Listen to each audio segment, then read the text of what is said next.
Ian Rush, a lança galesa, é reforço da Juventus. A transferência de João Moutinho para o Futebol Clube do Porto. O antigo capitão do Sporting vai ficar 4 anos no Dragão. Conta de que o Sporting vai contratar o treinador bicampeão nacional. Jesus troca o Benfica pelo velho rival. Que Luis Figo, una azulgrana de pro, fichara por el eterno rival, el Real Madrid. Olá Vasco. Olá Humberto. Que tal estás? Estamos muito bem, muito obrigado, para não variar. Hoje vamos falar sobre um avançado que mora no nosso imaginário. É verdade, um enorme goleador. Enorme, de altura, mais ou menos. Mas a marcar muitos golos, marcar uma muitos máquina golos. de gol. Falamos de Ian Rush. Eu diria que foi um avançado que eu pelo menos cresci a ouvir muito o meu pai dizer aquele avançado, marcava imensos golos, era a referência do futebol ofensivo do Liverpool. E de repente ele vai para a Itália. Exato. Pronto, nós, provavelmente a tua recordação também deve ser a mesma que eu tenho. Eu não me lembro dele na Juventus e já me lembro dele no Liverpool já... Segunda fase. Exato, na segunda fase e já terminar a carreira, mas lembro perfeitamente, tal como tu falaste do teu pai, toda a gente falar do Ian Rush ser um enorme goleador, mas nós já apanhamos uma fase em que o Rush já não era aquela máquina goleadora. Mas toda a carreira dele fala por si. E ele nas Juventus só está uma temporada. É mesmo aquela transferência que se calhar muita gente já nem se lembra, não é? Sim, toda a gente associa Ian Rush, Liverpool e de repente que... ali no meio uma passagem pela Juventus. Sim, há aqui um dado curioso, principalmente os mais novos, é bom saberem disto, que é a Lei Bosman, que no fundo liberalizou a grande parte das transferências e a movimentação, acima de tudo a movimentação das pessoas, de pessoas e bem, um bocadinho aqui olhando para o espaço Schengen, em que o jogador poderia, e não havia limitação de estrangeiros, que era uma coisa que existia até então, até a Lei Bosman. A Lei Bosman não é especificamente sobre a limitação de estrangeiros, mas ajudou a que deixasse de existir limitação de estrangeiros. Sim. E o Ian Rush viveu numa altura em que havia limitação de estrangeiros. E isso obrigava também os clubes a serem muito criteriosos, claro, na altura das contratações, porque, principalmente em termos de estrangeiros, não é? Porque como havia limitação, não havia uma facilidade tão grande como há hoje das pessoas deslocarem. Só se contratava mesmo aqueles que eram bons. Exatamente. E o Rush era um desses casos. Ele nas Juventus faz só uma temporada, 40 jogos, 13 golos. Tendo em conta o que era o Rush, acaba por... saber ao pouco, não é? Ele vinha de uma temporada em que tinha marcado 40 golos pelo Liverpool. Estamos aqui a ver se ele tinha feito 40 golos em 57 jogos. É algo muito, muito grande. Sim, e ele ainda hoje é o melhor marcador da história do Liverpool. Sabes que eu, na pesquisa para este negócio mistério, fiquei intrigado como é que a expressão kick and rush não está relacionada com o Ian Rush. Pois, ainda há pouco eu estava ali a falar, não sei se foi com o Sérgio, mas o Sérgio estava a dizer isso, que achava que vinha, vinha do atrás. Rush, mas eu por acaso eu não tinha essa ideia. Eu não sei de onde é que vem, mas eu não tinha ideia do vem dos Rush. anos 50, não vem relacionada com o Ian Rush. Eu estive a pesquisar. Mas ele, exato, até porque ele jogou mesmo na fase do kick and rush. Exatamente. E podia ser mesmo pontapé para a frente, sim, e está lá o Ian Rush. E o Rush que resolve. Porque era isso mesmo, ele era um avançado de área, era um avançado de ser solicitado por cruzamentos. Sim. E de... Sim, não era um jogador de vir buscar a bola atrás. E sabias que foi isso que o prejudicou em Itália? Essa questão de ser um ponta-lança mais posicional. E não ser e em Itália, face às defesas muito agressivas que existiam, e ainda hoje existem. Mas na altura, ali na década de 80, ainda era mais. Aquilo era mesmo canela até o pescoço. Sim. E o Ian Rush deu-se mal com aquele estilo de futebol. E como o futebol não estava, no fundo, vocacionado para a sua forma de jogar, daí ele ter chegado ao fim da temporada e ter dito ao Sr. Agnelli e disse, é melhor eu ir embora, eu vou na é melhor eu voltar onde eu era feliz. Ele, de qualquer forma, foi o jogador que fez mais jogos e mais golos pela Juventus essa temporada. É verdade. É uma temporada que a Juventus fica em 5º lugar. Esta é uma temporada de transição. Exato. E ele também acaba por ser um bocado prejudicado com isso. É a temporada que sai o Trapattoni, se não me engano, e entra o Rino Marchesi como treinador. E é também a primeira temporada pós Michel Platini. Exatamente. O Platini termina a carreira precisamente em 87. E por isso é que entra o Ian Rush. Exato. Sabias que o Ian Rush teve 2 anos contratado e ia jogar no Liverpool? Ele é contratado. Ok, então a Juventus já o contratou. Ele é contratado. Não o podia inscrever e ele a continua no seguir à Liverpool. final de Eisel.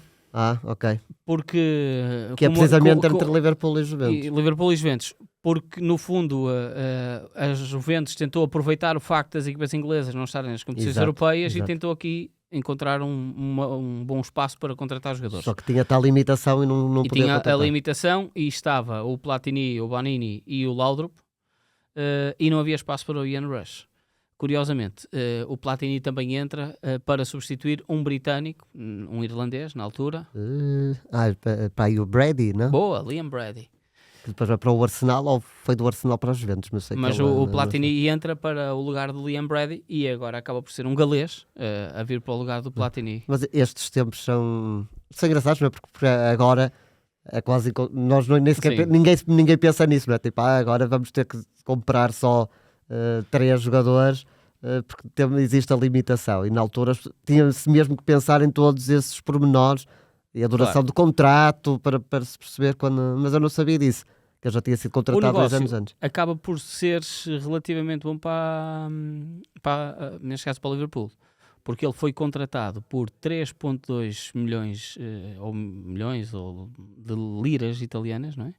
E é vendido por 2,8 libras inglesas. Portanto, a Juventus pagou mais do que depois vendeu o Ian Rush. Pois, e em termos desportivos também acabou por não render. Ele tem ali um jogo em que faz um póquer na Taça de Itália, que foi o seu grande momento, mas ele não... Apesar de ter sido sempre titular e ser a referência atacante, teve grandes dificuldades em se adaptar ao futebol italiano. Era a fase de ouro do futebol italiano. Tínhamos isto foi em 87, 88, que é o Maradona. Exato, o Maradona está lá e há o Milan campeão que já tem os holandeses, porque isto é para a época do Euro 88, ou seja, era a época de ouro. A Juventus tinha dominado ali anos antes, que até é campeã da Europa. Mas é nesta fase que começa a entrar num declínio. Só voltou a ser campeões em 95.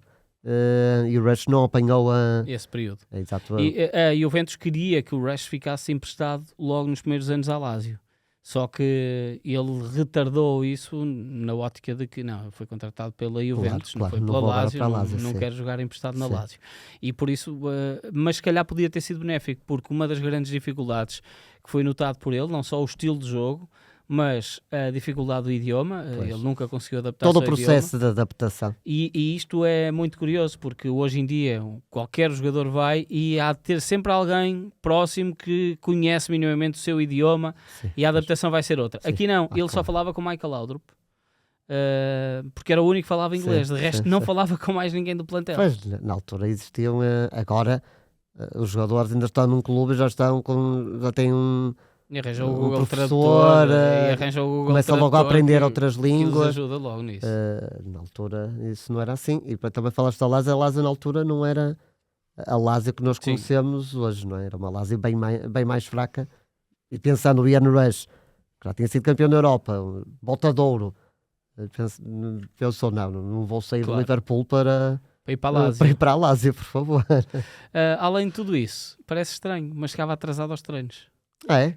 Então não tinha pontualidade britânica? Não. Ele, sabes, esteve em Liverpool, não foi em Londres, portanto não havia ali a cineta do Big Ben. E mesmo ele é natural dos recônditos de Gales. E então teve sempre esses problemas de adaptação. O frio, vá lá, devia ser semelhante. Agora, mas estamos a falar de um super avançado, como tu já disseste. Eu lembro-me de ver aqueles resumos que dava na RTP2, talvez, da Premier League, ainda era o Gabriel Alves a narrar, e lembro-me do Rush nesses resumos, mas já não era o Rush que fez toda a sua história no Liverpool. E na Juventus também, então, acredito até que se nós fôssemos agora interrogar vários adeptos da Juventus, muitos deles nem sabiam que o Ian Rush tinha passado lá. É bem provável. E mesmo muitos dos nossos ouvintes se calhar alguns dizem, pois é. Mas importa pois dizer que este foi uma das escolhas. Nós estamos a falar de Ian Rush porque tivemos uma interpelação via Twitter a dizer Ian Rush na Juventus para falarem dos anos 80. Porque esta é mesmo uma transferência que parece que ficou esquecida no tempo, não é? Sim, e da forma como acontece, repara, é um avançado que é contratado depois do massacre, chamemos-lhe assim, da tragédia de Heysel, Sim. numa final da Champions entre a Juventus e o Liverpool. E ele era o avançado do Liverpool. E portanto, até parece aqui uma espécie de Mata-Hari, se quiseres, não é? Do género, eu vou-te contratar, tu estavas do outro lado da barricada, eu vou-te contratar para prejudicá-los, e acabou por ser prejudicial também para o próprio Ian Rush. E ele tinha aproveitado isto também pelo facto de, na altura do Euro 88, o País de Gales não se ter qualificado para o Campeonato da Europa, e Mas o País de Gales na altura nunca ia. E hoje em dia não vai a este europeu, mas já foi aos últimos dois. Pronto. Mas ele olhou para esta transferência como uma oportunidade de mostrar o seu futebol e jogá-lo com as melhores equipas e os melhores jogadores que existiam na altura, porque estavam muitos a morar em Itália. É isso. E é curioso que é o País de Gales, que estavas a falar que não foi o Euro 88, nessa altura, e o Rush não jogou com todos eles, ou jogou em fases já distintas da carreira, mas chegou a ter o Mark Hughes também, também era um excelente avançado, jogou no Barcelona, jogou no United, jogou no Chelsea, fazia ali uma boa dupla, e tinham até alguns outros jogadores da Premier League, mas pela seleção, Gales, apesar de ter principalmente este goleador, nunca conseguiu se olhas para trás, George Best. Sim. Portanto, são nomes inacreditáveis. O George Best é norte-irlandês. Norte-irlandês, perdão, tens razão. Eles era um que também jogou nas Juventus, que era um John Charles, e da única vez que eles estiveram no Mundial ele estava lá. Mas também era um europeu que só iam 8 equipas na altura. Claro, exatamente. Só ia mesmo a nata da nata. Ora, portanto, aqui a falar do nosso negócio mistério, o Ian Rush passou ali uma temporada que podemos ver aqui no meio deste mar vermelho. Mas o curioso é que... E os números são inacreditáveis no Liverpool. Mas abriste aí agora a ficha dele nessa temporada. É curioso que ele, o último jogo da temporada é pela seleção do País de Gales e marca o gol da vitória em Itália. É curioso, é do género, eu vou-me embora, mas vou deixar aqui a minha marca, que é para vocês. 4 de junho de 1988. Pois que era a Itália que estava a preparar-se para o Euro 88. Uma Itália espetacular, Walter Zenga, Maldini, Baresi, o Donadoni, o Gianni, o Carlo Ancelotti, o Mancini e o Vialli. E lá está. E a dupla atacante de Gales, Rush, Mark Hughes. Portanto... E o Dean Saunders ainda entrou. 1-0, Ian Rush. É engraçado. Na única época em que ele joga em Itália, joga pela seleção galesa em Itália, contra a Itália, e termina vou-te marcar um gol a fazer um golinho. Adeus, espero que tenham saudades minhas. Exatamente, espero que tenham gostado. Depois ele volta ao Liverpool, não é? E já não é um Liverpool tão dominador. Ele só é campeão uma vez. Na primeira temporada dele, no regresso, é a célebre época na derrota com o Arsenal, em Anfield, com Michael Thomas marca um gol decisivo. Ele só é campeão em 90, e depois começa aí o período que o Liverpool não conseguiu ser campeão, e depois ele apanha ali a fase de transição que o Liverpool começa a apostar na formação, com o Redknapp, o McManaman e principalmente o Fowler. Sim, mais tarde o Robin Fowler, o Michael Owen. Depois o Michael Owen já não chega. Chega a jogar com ele. Eu tenho a ideia que o Owen se estreia em 96-97, é um ano depois dele sair. É curioso que eu já nem me lembrava que ele tinha passado no Caça, só quando voltei a abrir a ficha dele, pensei, pois é, ele jogou. E termina na Austrália. E ele terminou a carreira já com quase 40 anos, não? É possível, vamos cá ver. O que na altura não era muito comum. 38 anos. Porque na altura, ainda há pouco estávamos a falar do Platini, que o Platini não sai das vezes, o Platini termina a carreira. Na Juventus, exatamente. E ele 32. É isso, 32 anos. E na altura era muito comum, os jogadores não ficavam até, como tão agora, tarde, que ficam até, e o Rush até nisso, era um jogador mítico porque tem uma carreira super longa, de enorme sucesso, e a terminar a carreira já tarde. Os últimos anos já eram um bocado dispensáveis dele, não é? Mas pronto. Faz parte. E aqui deve ter ido a Sydney, ali mesmo nas portas dos Jogos Olímpicos. Exato. Aliás, uma equipa que se chama Sydney Olympic, portanto aqui já deve ter sido quase figura de proa Sem dúvida. para os Jogos Olímpicos. Mas olha, que bom episódio. Ian Rush na Juventus. As coisas que a gente descobre É verdade. no nosso querido 00. Até para a semana, fiquem bem. Vamos trazer mais uma figuraça. Um abraço. Que a transferência de João Moutinho para o Futebol Clube do Porto.